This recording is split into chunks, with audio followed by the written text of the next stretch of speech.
நம்ம துணை முதலமைச்சர் உதயநிதி ஸ்டாலினுக்கு இன்றைக்கி பிறந்தநாள். பாட்டெல்லாம் வெளியிட்டு சும்மா பட்டாசாக பட்டையை கிளப்பிக்கிட்டு இருக்காங்க. இதை எதிர்கட்சியிலேருந்து இதை எப்படி பார்க்குறீங்க? இல்லை, நம்ம துணை முதலமைச்சரை நீங்கள் கேட்குறதுக்கு நல்ல இனிப்பாக இருக்குது, எல்லாமே ஓகே.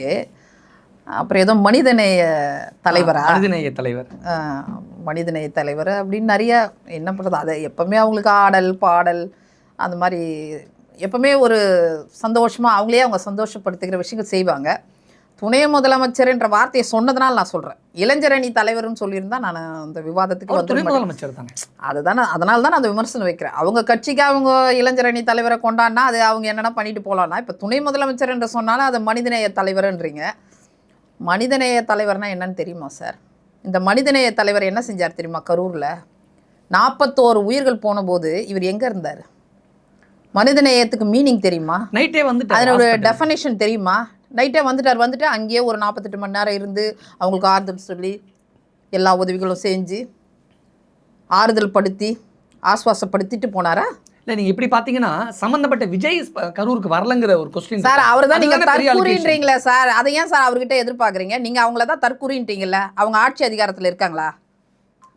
விஜய்க்காக கூடணும் சார். நான் ஒரே ஒரு என்ன சார் நீங்கள் திரும்ப இப்படியே பேசுறீங்க? விஜய்க்காக கூடின கூட்டம் தானே. விஜய்க்காக கூடின கூட்டம். ஆட்சி அதிகாரத்தில் யார் இருக்கு? போலீஸ் யார் கீழே இருக்கு? மாநில நிர்வாகம் யார் கீழே இருக்கு? உளவுத்துறை யார் கீழே இருக்கு? என்ன சார் யாருக்கு காது குத்திட்டு இருக்கீங்க நீங்க?